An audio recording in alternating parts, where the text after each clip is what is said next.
Greetings. I'd like to welcome all of you to this panel, which I'm very excited about. And it's a panel that we're hosting at the end of the year to talk about where we stand with the big project on the transformation of multilateral development banks. And we have three great panelists who are going to give us their perspectives on it. Alexia Latortu, who's Assistant Secretary in the US Treasury and who's been really a moving spirit behind this whole agenda for the last year and a bit. Ani Dasgupta, who's the President and the CEO of the WRI, the World Resources Institute, and who's also been a very big player in helping to make sure that there's a better connection between the thinking that we've been doing around how to finance climate change-related mitigation, adaptation, and the role of multilateral development banks. And Gargi Ghosh, who's the president of the Bill and Melinda Gates Foundation. And Gargi, as I will go a little bit into this as we talk further, but Gargi has really been a very strong voice throughout this discussion to make sure that as we move ahead with the work on helping to address climate change through the MDBs, we do so in a way that takes into account the human development, other development needs of countries, and particularly the low-income countries for whom concessional financing from the MDBs has been so important. Now, the last year, as some of you who've been following this agenda know well, has been a year of intense focus on the MDBs, on the role that they could play. People have been writing about this for a long time, but it started with the speech that Secretary Janet Yellen made at CGD, where she sort of laid out the broad ambition for the MDBs to play a bigger role in terms of helping the world to address the existential crisis that climate change brings, and particularly to help developing countries both adapt to the consequences of climate change and also do their bit in contributing to a path for future development that was more consistent with the carbon constraints that the world faces. Since that speech, there's been a lot of specificity that's been put into what that might mean. There's been work done by the independent experts group that was commissioned by the G20 to come up with a vision for the MDBs. And they came up with two reports called the Triple Agenda, and which lay out both the scale of ambition that is required and ways in which you could get to that.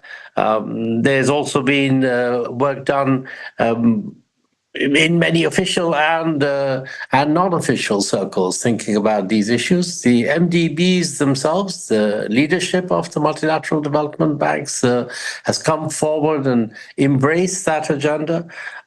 So at one level, as you look back on last year, clearly there's been a commitment and a willingness to move forward. But all three of our guests today have just come back from COP in Dubai. And we also know that there's still some very real concerns about both the scale of financing that is needed and whether we're on track to deliver that.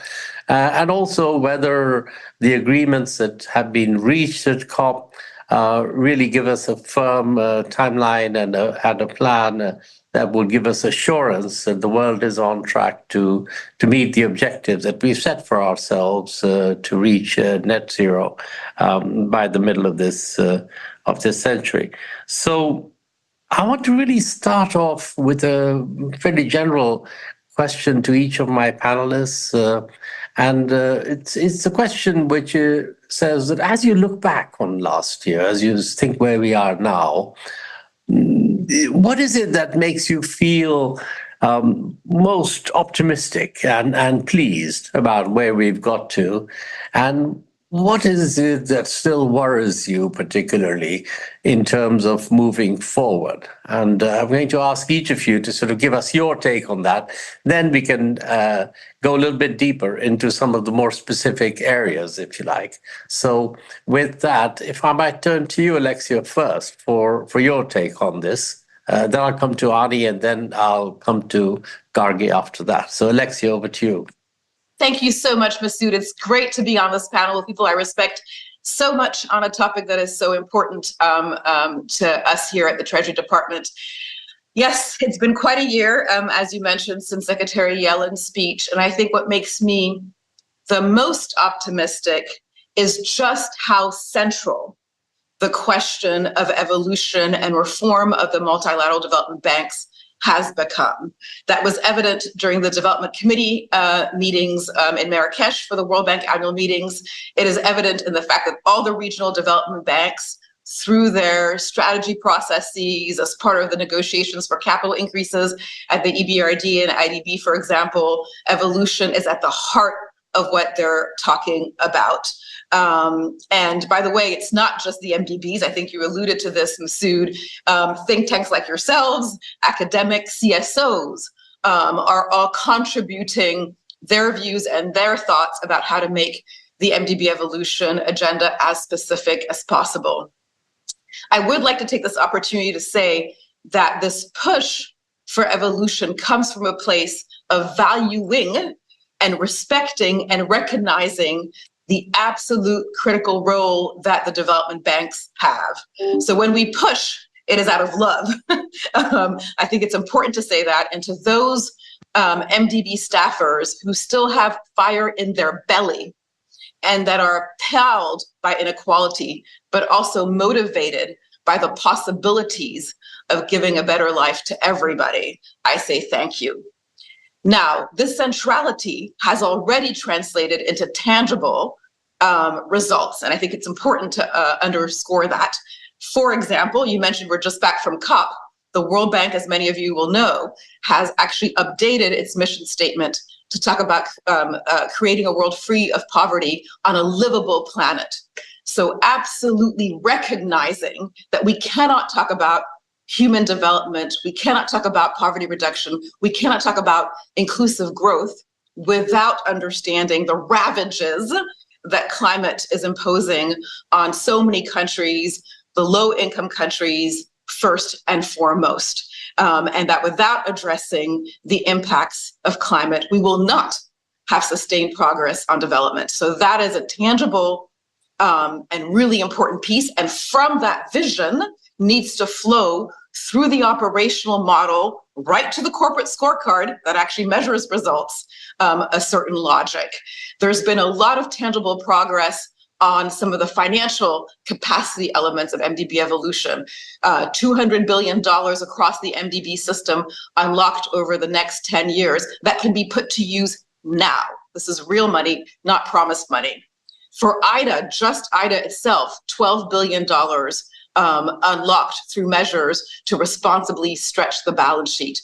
New frameworks for hybrid capital, for guarantee platforms put in place as well. So this is, I have a laundry list, but I won't go through all of it, but just to say that while it is important to reflect the milestones that have been achieved, there is still so much more to do. A big agenda, including continuing to pursue financial capacity measures, first and foremost around callable capital. Lots of work to do in terms of using these banks, truly have them be catalytic, because their financing will never suffice. So the private sector mobilization agenda, the speed and agility agenda, when you talk to countries, they want these institutions to be more responsive now with urgency to their needs. So there's a set of culture, processes, incentive changes that are needed. So a big agenda still. What do I worry about, Masood? Number one, complacency. What's the next story? What's the next thing we're going to focus on? This is true MDBs. This is true from the outside world. No, actually, this agenda, if it is going to deliver fully on its promise, we need sustained, vigorous, relentless focus on it, because it's hard work. What I call stick with itness. stick with it as necessary. So that's my first worry. My second worry is that we conflate financing volumes with development impact.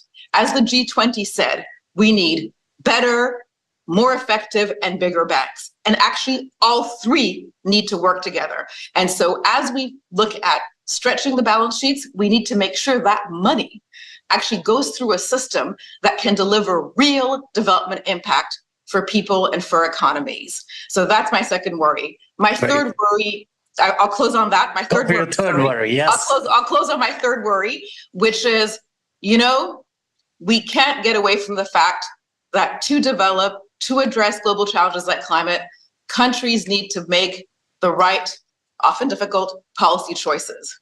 And we see backsliding in every continent on this world. But we need countries that think about their people first and foremost, and what policies will deliver for their people first and foremost. So that's the third piece. Thank you. Okay, stick with it. Don't confuse volume with impact, and don't backslide.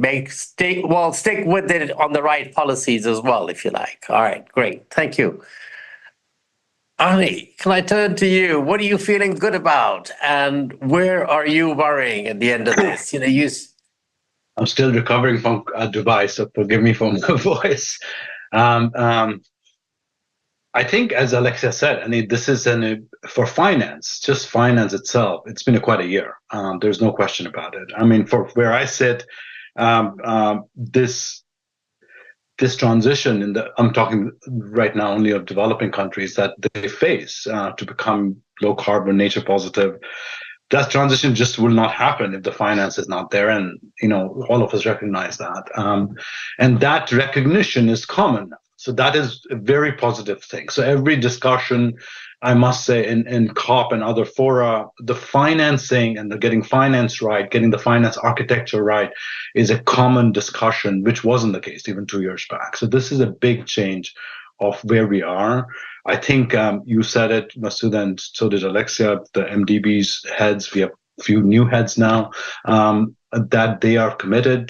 They want, at least what we hear from them, to recognize it's good that the bank said that it cares about poverty and climate and the world at the same time. I'm sorry it took them so long to do that, but it's good that we are there. I also think there's lots happening from leadership from Global South, not only Mia Motley, but President Ruto, South Africa, Lula's speech, India. We are seeing this leadership from Global South asking for justice in the financial system, which is absolutely needed. This financial system is not going to change just in London and New York and Washington. It has to be demanded, and we see that happening. So I'm mostly optimistic about the voice of the leaders from the South that is demanding change.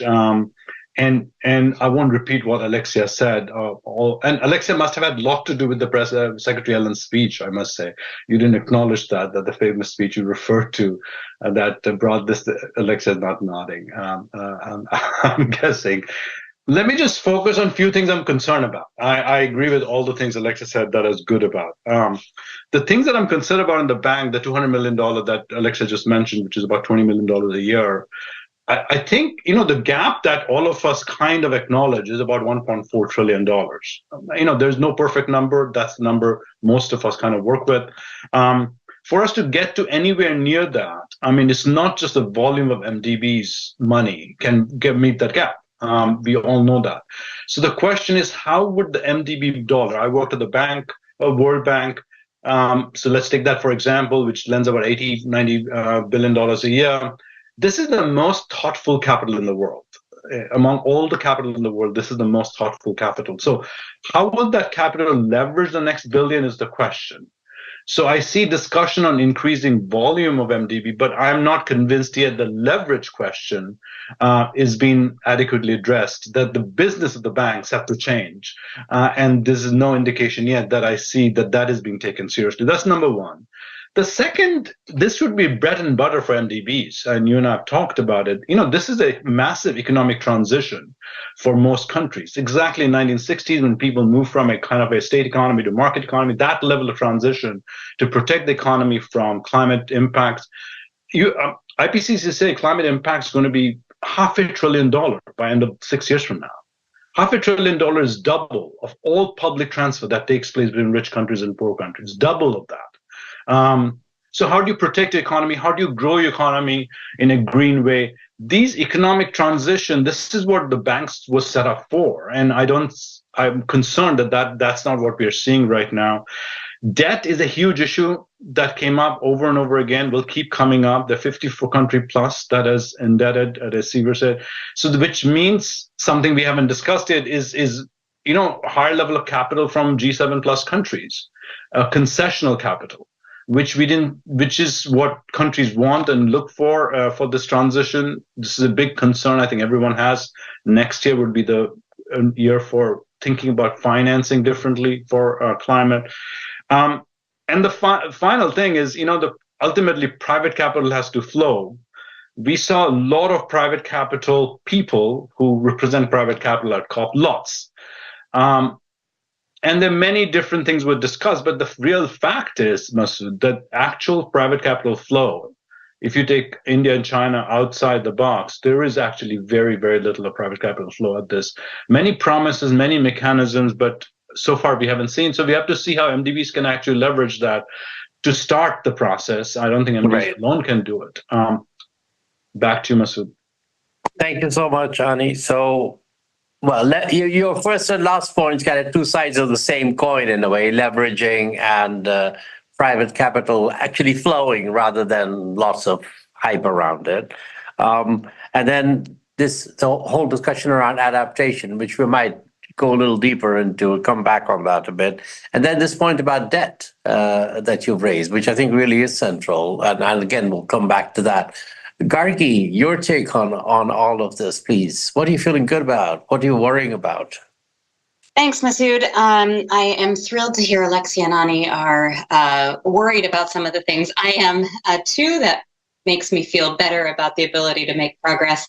I guess just stepping back, this was my first COP. And if you had asked me a few years ago about COP, I would have said, no, we at the Gates Foundation work on development. We work on making sure kids have access to healthcare and women connect to the financial system. We don't work on climate. But of course, the reality of the work we do has brought us there because we're already feeling in families we work with across the continent of Africa, smallholder farmers are already feeling the effects of a few extra days of dry season, a little more rain on crop productivity, and they're, of course, the most vulnerable to those effects. So for us, as others have said, climate has really become development in reverse. And so I'm very happy that we're all having the right conversation about how we continue to make progress on human potential, lifting societies, families from poverty in the context of a livable planet. More specifically, I'm pleased that we've moved from rhetoric to practical. And so things like the concessionality framework that the bank is working on now, to me, are a sign of that practical tackling of the massive challenge ahead. We've always understood that variable concessionality should apply at the country level to different country circumstances. But we're now at the point where the magnitude of things we need to finance also requires us to think about concessionality for different causes. How do you finance global challenges versus country challenges? How do you get serious about places where private capital or blended finance can solve some of the work so that we can dedicate the most concessional capital to places where nothing else will finance? That's the kind of sort of practical work we need to do ahead. In terms of things that are making me nervous, I would really focus on debt. The bank put out its international debt report yesterday. As you saw, the scale of the problem, I think, is well beyond the solutions we are coming up with now. And as that report said, debt servicing means shifting money from health, education, So talk about development in reverse. Right now, I fear we're talking about putting more and better money into, if you will, a tub that where the drain isn't plugged, and we've got to pay equal attention to making sure that set of solutions gets better and stronger. Thank you very much, Kargi. And I mean, I would say yesterday, I'm sure lots of people online have already seen news reports about the World Bank's report on debt. And the debt number is very large. It's larger than it's ever been for low-income and middle-income countries. But it's really what in some ways is biting even more is the debt servicing numbers. And that's what they actually have to pay every year. And that's going up by 10%, if I remember the numbers right, coming out of that report for next year. And I've personally been of the view that there are a few countries that have just said, sorry, we can't pay.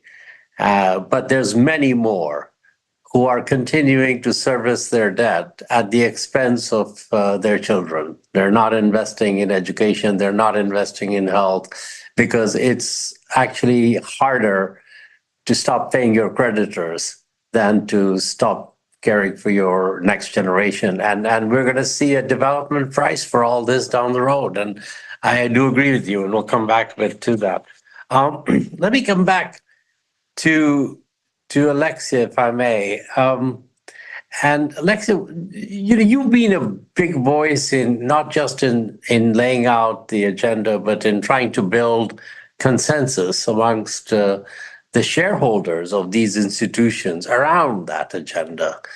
And what we have now is a set of proposals, some of which you just alluded to yourself in terms of how they use their balance sheet, the institutions use their balance sheet more creatively, how they, more efficiently, I should say, how they think about their work in countries, around country platforms, the work on mobilization of private capital. Again, Ani mentioned that as well.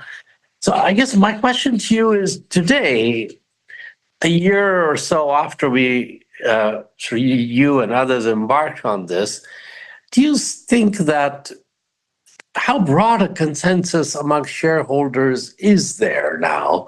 And what's the sense of urgency that you think there is amongst shareholders from where you sit and amongst shareholders to take the various elements of this agenda forward? Because the practical aspects that you talked about, that Kargi talked about, those are the ones where some very difficult choices will need to be made.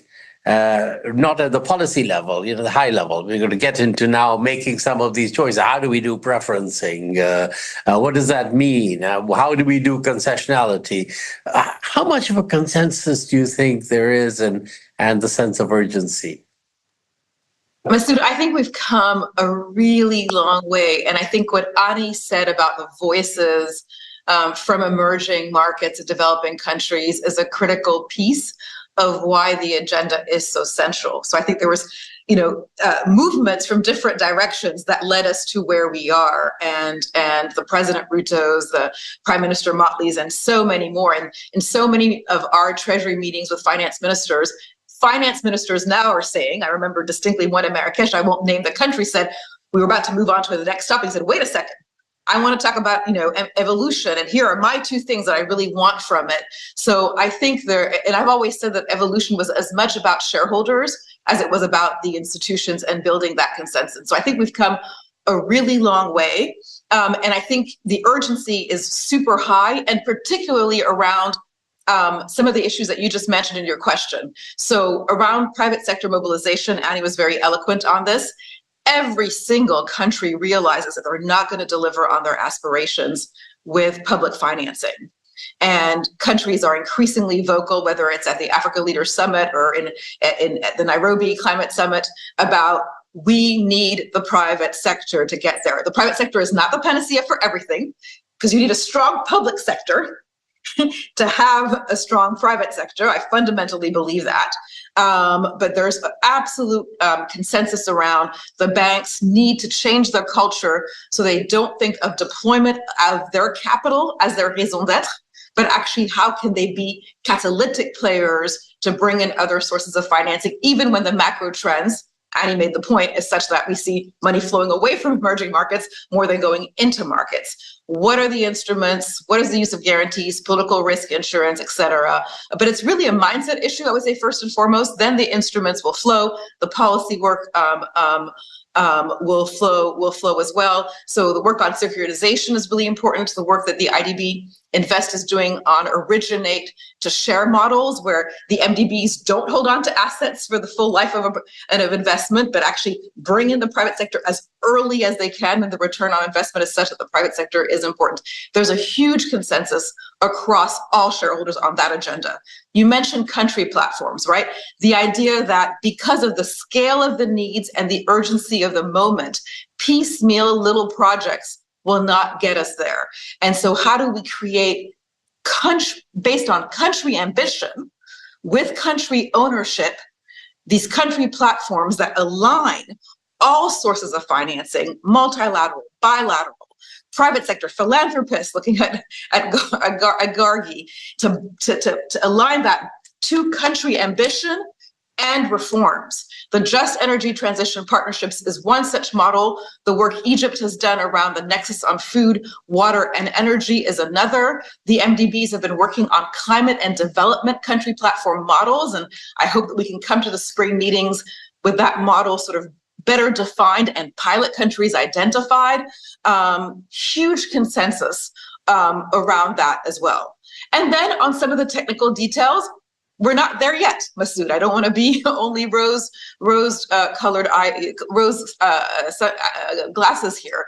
You know, I think on the point that Gargi was making around the concessionality framework, which is critical to U.S. Treasury, that will be really important, because we need to use that scarce money where it's most needed. We need to make sure that it's absolutely protected for low-income countries, but we also know there's a need for it on some of the investments on the climate front, for example, but also in other areas, including fragility, which we haven't talked much about, but that's a place where we'll be focusing more, and I think that will be a huge priority also for IDA. Where the investments for one country are really high, but the benefits of those investments are regional or global, and the global community, therefore, we think must help with those costs. But we can't sprinkle concessionality everywhere. It must be where it's the most additional, the most impactful, the most needed. And those choices, I suspect, will be very difficult conversations at the board.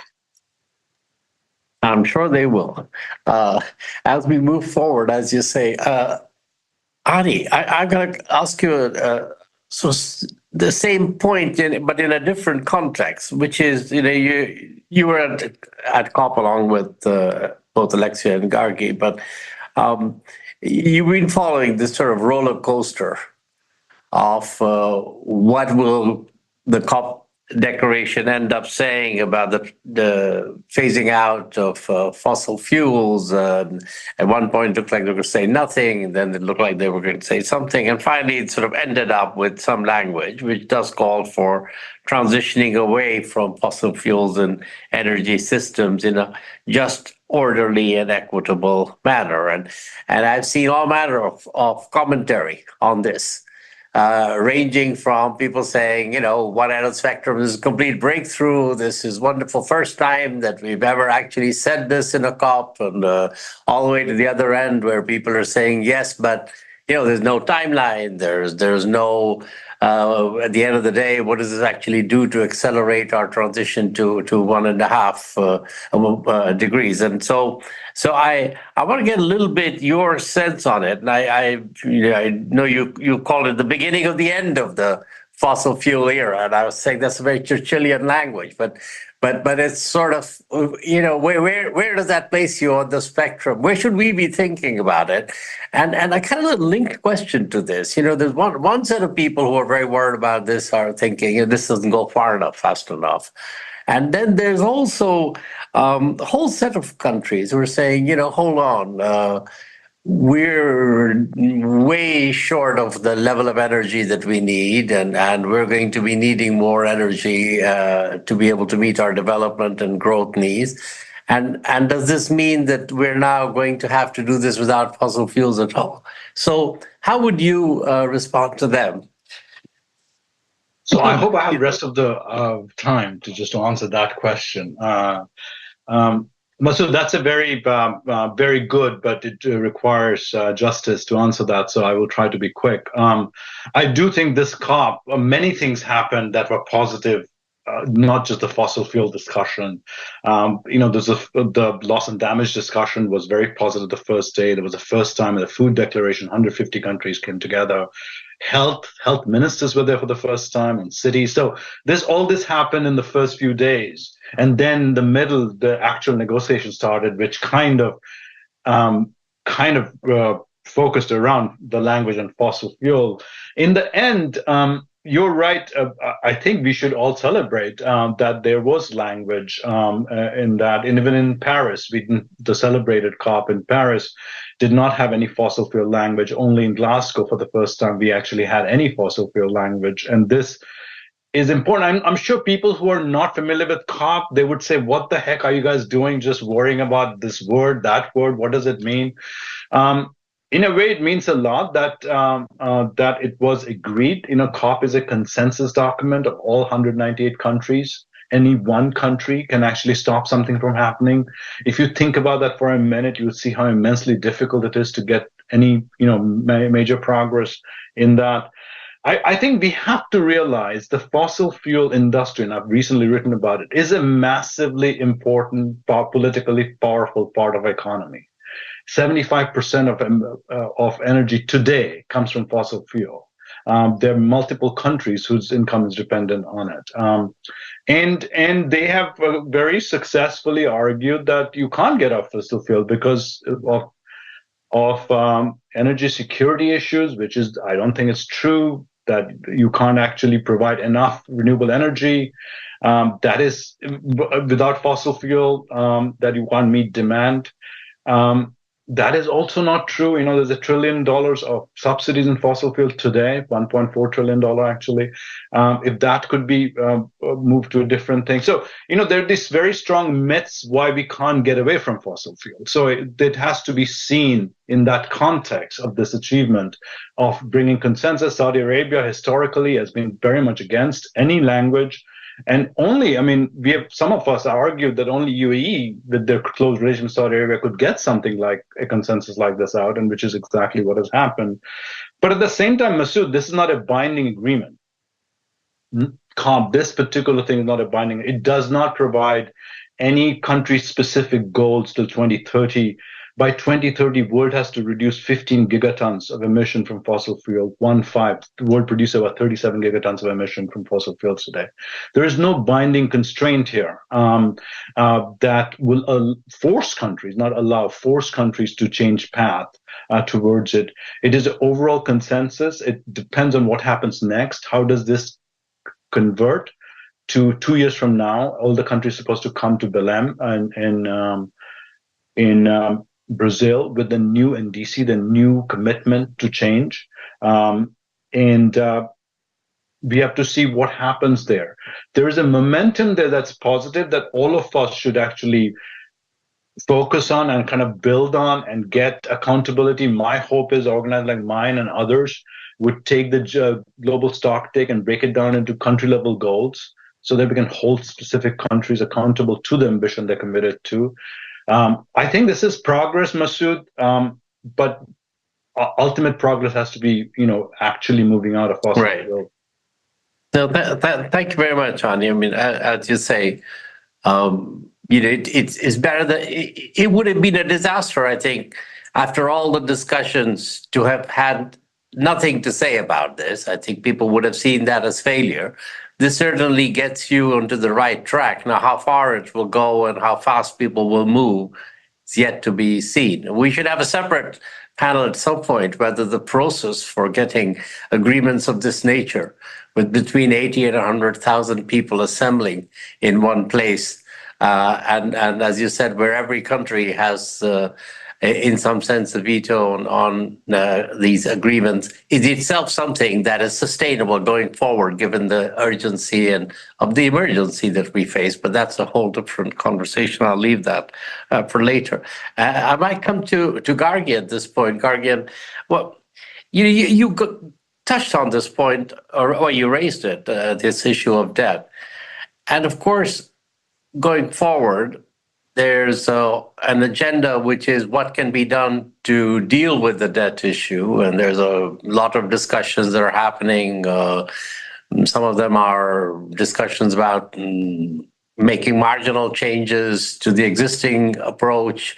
And some of them are about making dramatic changes and coming up with a whole different approach. And each of those poses its own limitations.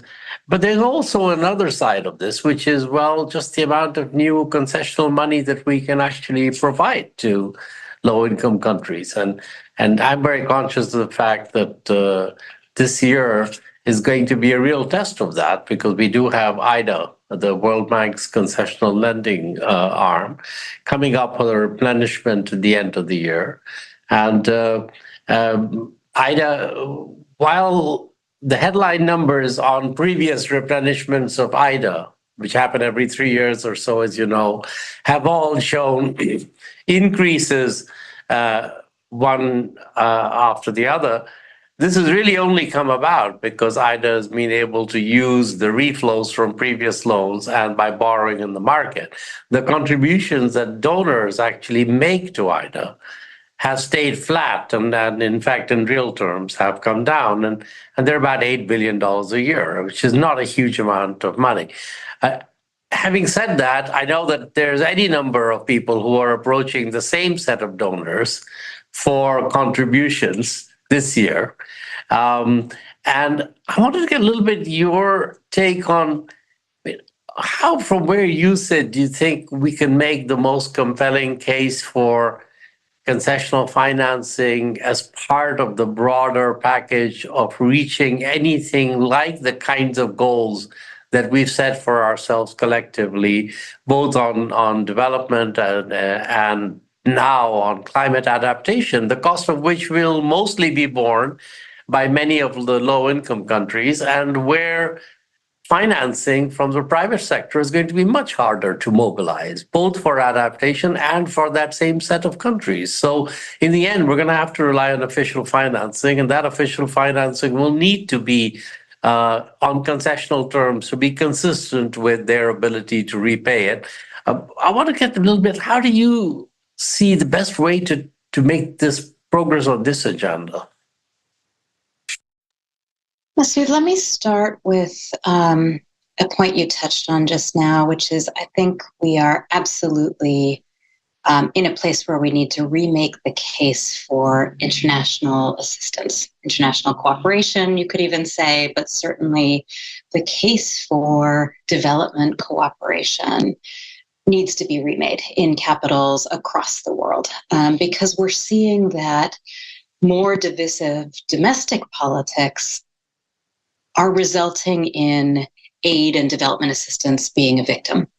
And we can't have that. It's too important for the good of the planet in this moment to let that happen. So something we're thinking about a lot is, where is the case of global leadership?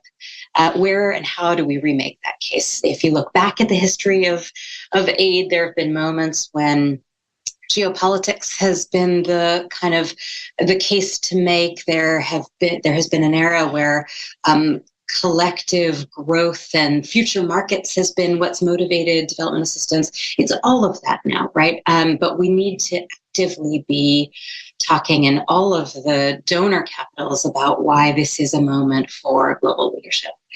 And as you said, next year is going to be a year where that is tested, and where donors will have the opportunity to really put their money where their language has been about international assistance, international cooperation. It's an IDA replenishment year. For us, it's also a critical year in global health, where Gavi, the Vaccine Alliance, soon after that, the Global Fund will be needing a replenishment. I think we're in the midst of the Green Climate Facility now. So this is a moment where donors should be thinking about the proposition they want to bring to the development table and how that manifests in their support for different instruments. For me, this is an ecosystem that deserves support because it works. To start with, IDA, the work we do at the foundation, which really does focus on some of those vertical funds like Gavi and the Global Fund. CGD had an event on this earlier in the week where we've talked about some of the sort of lives saved and the ways in which those funds are evolving. We wouldn't have been able to make progress on bringing down under 5 survival rates, progress against HIV, TB epidemics without those vertical funds.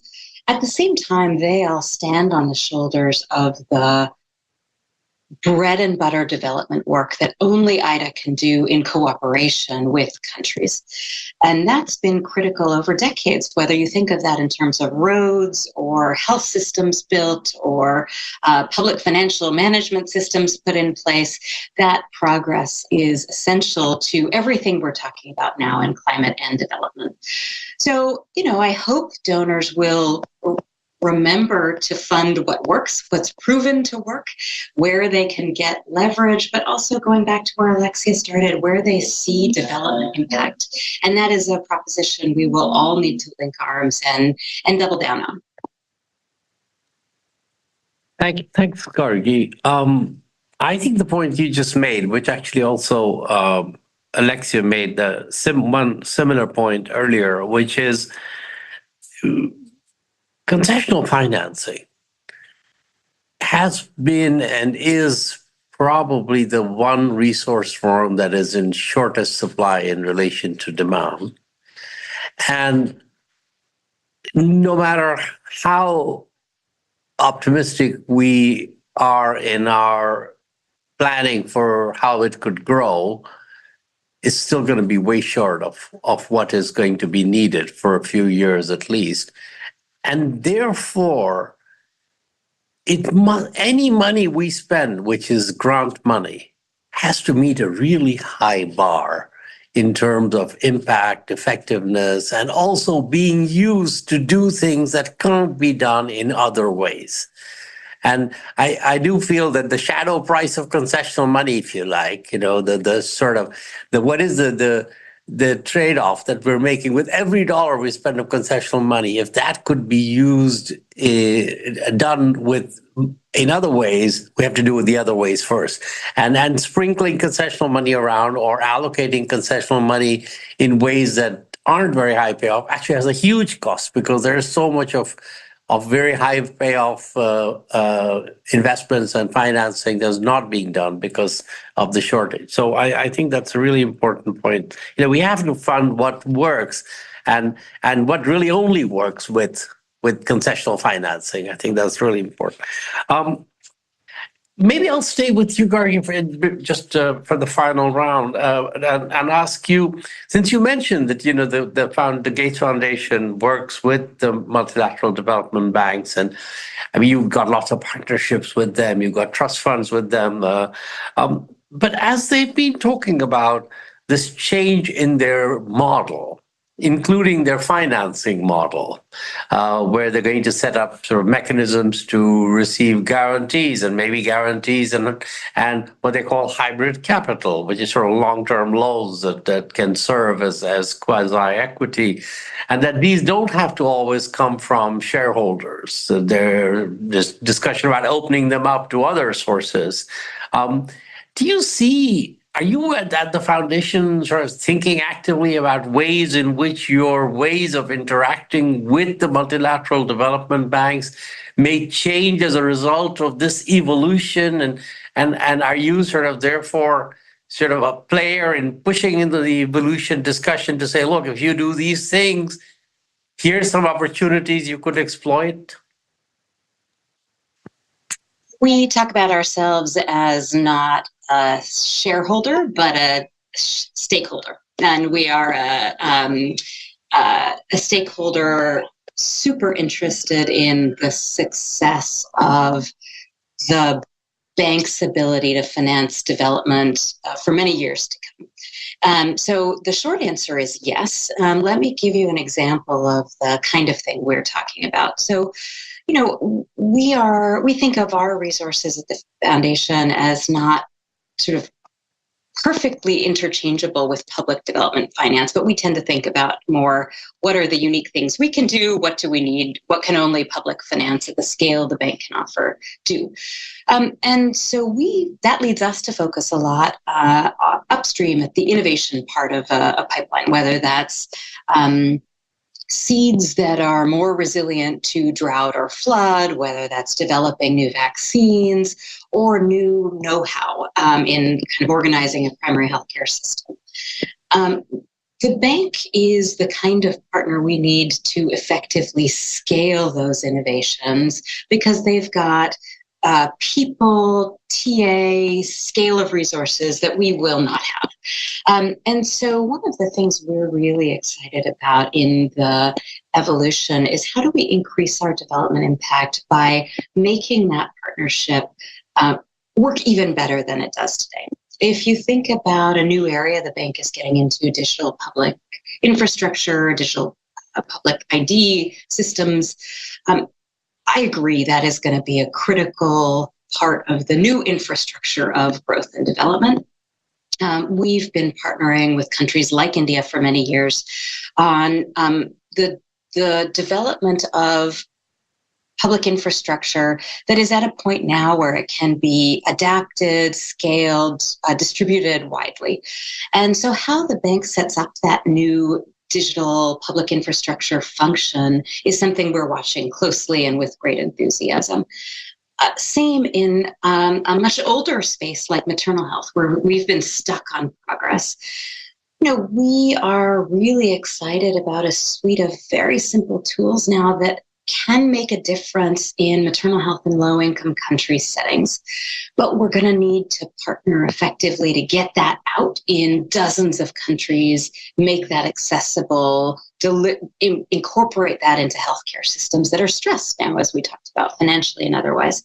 So those are the kinds of places where I think the work the bank is doing on speeding up, streamlining its operations actually translates to development impact faster. So those are the kinds of places we are excited to partner with the bank on. And would you say that, looking back, so you have relationships with Global Fund, with Gavi, and then you have a relationship with the multilateral development banks, of which the World Bank is. In some ways, would you see a good outcome that your relationships with the World Bank over time, as they evolve, become closer to the kinds of relationships you have with others, or are they already similar? I'm just wondering how one thinks, because in some sense, you're more closely involved with the others than a little bit more arm's length with the MDBs. Is that a good thing? Is that something that we should be thinking of finding ways around? I feel in this moment it would be a real tragedy if the result of the reform process was a weakening in the multilateral commitment to these institutions. That is a collaboration, even more than the scale of financing. It is a table that's been set for governments to come together that is precious and unclear we could build that again today in the way it's been built in an organization like the World Bank. We have no interest in undoing that. We think I believe there is a critical role that only governments can do when they come together in a place like the bank.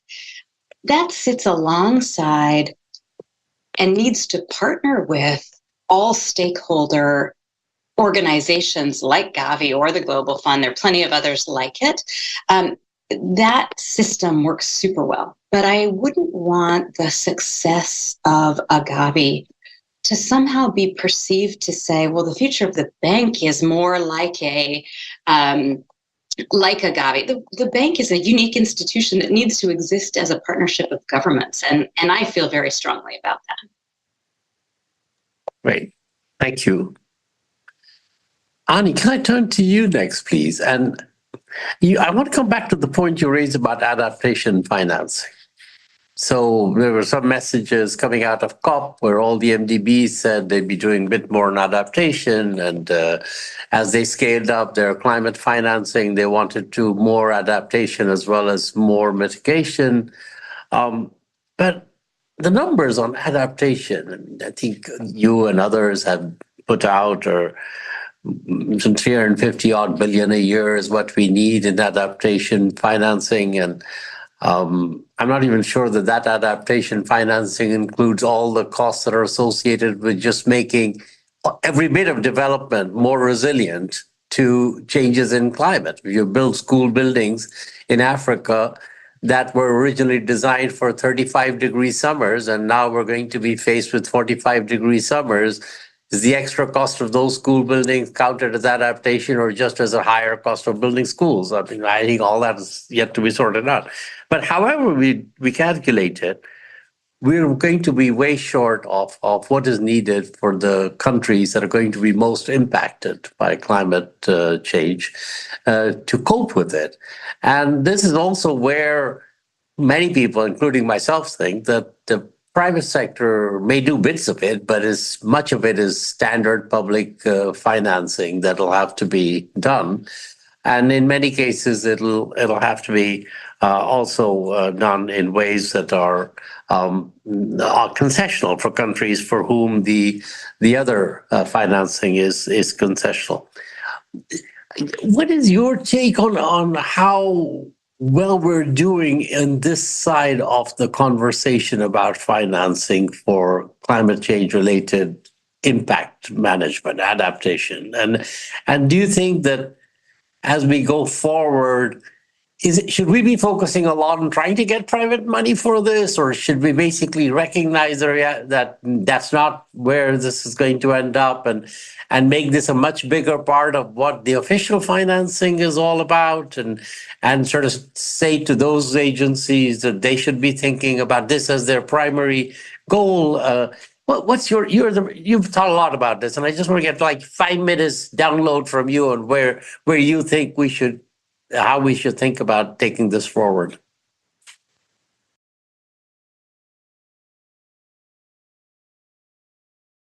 Arnie, you're on mute. Your question was how we're doing in this part of the equation. I don't think we are doing very well in this part of the equation, and much innovation is needed in this space.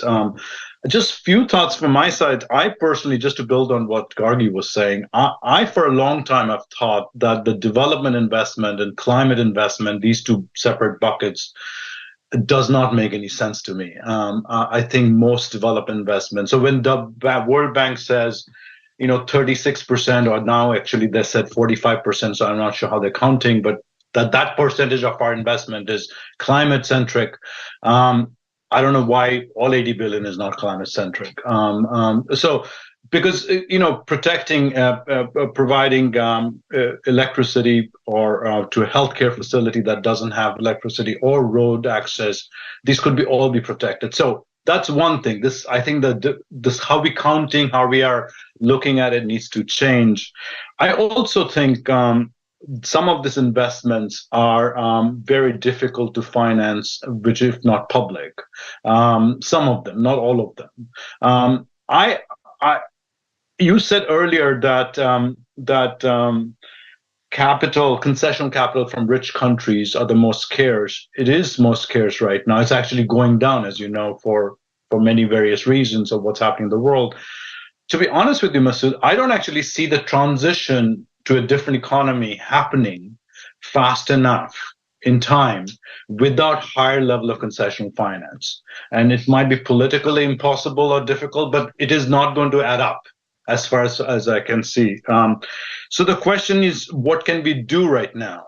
I think that 3-4 things we could do right now, given the circumstances. One, I think I think in this discussion, we have focused a lot on the World Bank or MDBs. I think we need to take a systems approach to finance. I think World Bank and MDBs are an important player because they're catalytic, but so is insurances, private capital, public capital, public banks like BNDES's of the world play a very important role. I wish we would take a much more systematic look at who can do what better so that we can leverage. So that's one. Number two, I think the World Bank's or the MDB's capital could be much better used to focus on the critical investments that needed to do two things. One, to get more private capital where it's possible. It is possible. There are cold chains, for example, they're privately funded. There's one in Kenya right now that's happening. There are nature-based solutions that are privately funded, could be co-funded. It needs more encouragement than other sectors, but it is possible. There are a lot of examples across the board. But most importantly, Masood, what I find most surprising, this used to be the bread and butter of the World Banks of the world, is that the most money today spent on adaptation, a lion's share, is public capital in Global South. It's the government's own money. That is by far the lion's share, like multiple times bigger than anything else. I mean, our task at the bank was to shape that capital so that it actually leverages and uses and able to do more in a climate-centric way. And somehow we have moved away from that particular model for many different reasons about the trust of the bank or the bank is doing and things like that. I would redouble on that to see what can be done. There's a $4 trillion of safety net investment that takes place every year. If that could be used not just post-disaster, but pre-disaster, for example, that could be a very important. So I do think we're in a very constrained space in this area. A lot needs to be done. As I said before, the calculation that people are using now, which is $340 billion a year of loss, like adaptation investment, we are nowhere near that. Last year, among climate investment, 37% was adaptation. It was in Paris, we agreed it would be 50-50. We are not near there. My own sense is much more innovation is needed and not enough attention is being paid in this area. I hope we can work with people like Gargi, who's focused on development, and these worlds are coming together much more than before.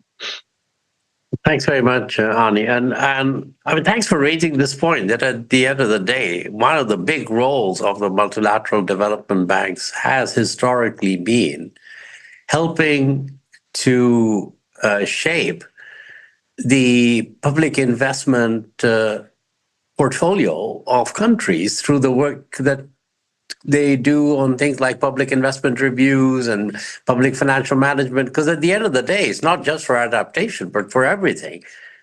What comes in from the multilateral development banks, what even comes in from external finance is a small fraction of what is being spent in the country from their own resources. And this is particularly true of middle-income countries. And so how we, what that work is an important piece of work that needs to be going forward. I do worry that sometimes the shareholders and stakeholders who are big in the climate space might either advertently or inadvertently be actually pushing the institutions to do more on the mitigation. And even though we want them to be doing more and more, and I think we just have to also be very careful with the signals and messages we're sending to these institutions in terms of where their value added is going to be greatest, because other financing isn't coming. And also because, as you say, they can help to shape domestic public investment in those areas. So thanks for raising that. And next year, I'm going to come back to close out with you. Sorry, Ani, you want to come back? Can I just add one sentence? Yes. Is that last year was the worst of climate years among many years we have had. Each year is worse. Last year, 93 million people got impacted by climate. All 193 million people didn't suffer. The people who suffered are in vulnerable countries or poor people in other countries. Those are the people who suffered. So climate is a very unfair, unequal, unjust thing. So if we don't focus on the poor and vulnerable, we're never going to get out of the curve. Well, absolutely. Yep. Alexia, I was going to come back and close out with you. And I want to come back to this question of debt that's come up a couple of times. And I mean, there are a whole bunch of countries that are facing this debt constraint and debt sustainability and immediate debt servicing problem. And so they can't borrow more. Markets are pretty much closed for a whole group of countries at the moment, which wasn't the case 2 years ago, but is the case now. And how do you see us making progress on this next year? I mean, from where you sit, do you see much scope for finding tools and approaches over the course of the coming year that if we were having the same conversation a year from now, we would be able to show some things that had been done? I mean, how optimistic, hopeful do you feel on that? Thanks, Masood. This question is one that's preoccupying a lot of our time right now. It's a critical question. As you said, we know that there are far too many countries that are facing super squeezed fiscal situations. They're shut out of markets. Net flows to them have been decreasing for lots of reasons, including reduced lending from both China and the private sector. At the same time, we just have been discussing the significant investments they need to make for economic development, for the Sustainable Development Goals, for climate adaptation and mitigation, to invest in the energy transition, to invest in the green industries, the upside, right? What President Ruto speaks about, there's an opportunity there, but you have to invest in it.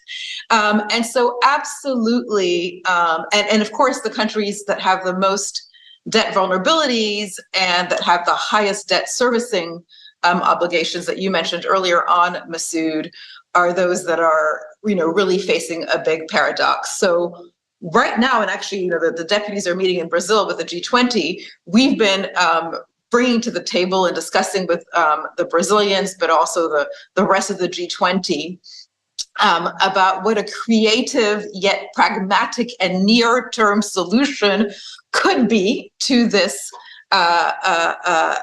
problem, and really sort of targeting those mostly low-income or low-middle-income countries that have these debt vulnerabilities, that are facing liquidity stresses, but not insolvency. And how do you come in a very intensive and, to Ani's earlier point, system-wide way to help them bridge this illiquidity and put them on a path towards sustainable finance. And we think that there's an opportunity, perhaps leveraging the country platform point you were making earlier, Masood, to approach those countries. And if they are willing to make the sort of policy changes for, having a sound macroeconomic framework, right policies on climate, right policies on development, bring the IMF in as a policy anchor, but then also bring in the full force of multilateral concessional financing. So the Resilience and Sustainability Trust Fund at the IMF, the MDBs concessional finance, and yes, Ani, we still have to try and increase that.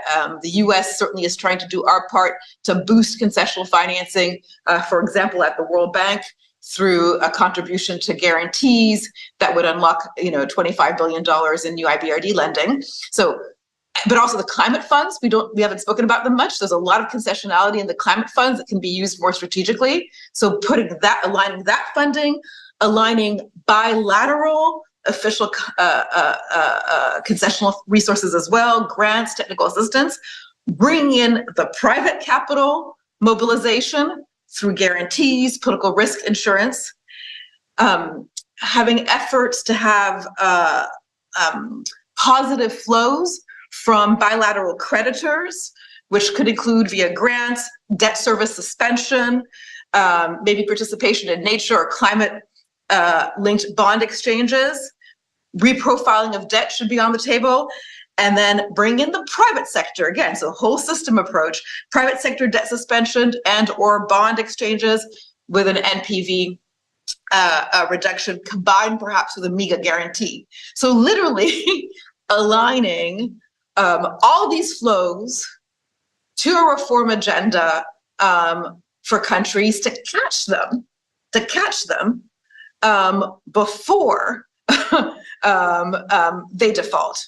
And I think if you look at countries like Kenya, like Ethiopia, that have bond issuances that are coming due, I think having this kind of an initiative or platform ready for them fast is really important. There'll be some countries that can't be caught by that will still need to go to the common framework. I think that's important. The common framework needs to work faster and better and more predictably. But I think the idea is to catch countries before they go there through this intensified alignment of these different flows of financing, some debt reprofiling, maybe some debt suspension, with the key policy anchor. So that's the conversations we've brought to the Brazilians. We're discussing right now. And we think we need to, we hope we can get a coalition around this and move to action very quickly. And as I mentioned, there's some candidate countries that are right in front of us, but many more as well. So I'm always in the market for creative, pragmatic, and near-term solutions. And I think anything one can do to help these countries, where we reach to the point where we're actually helping them soon.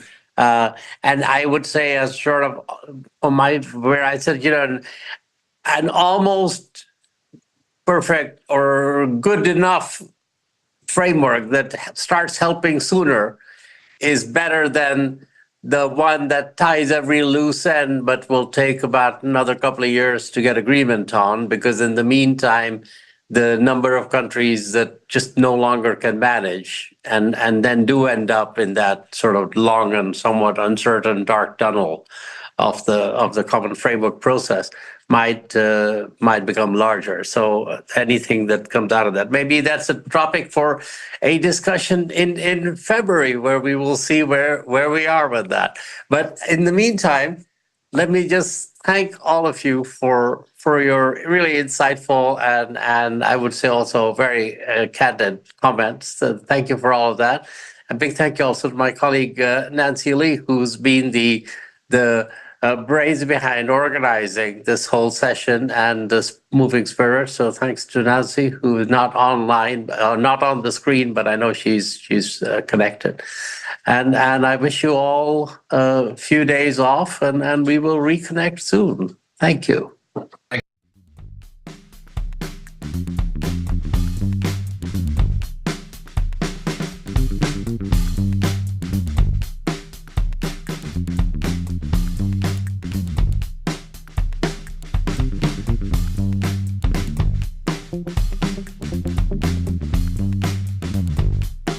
you.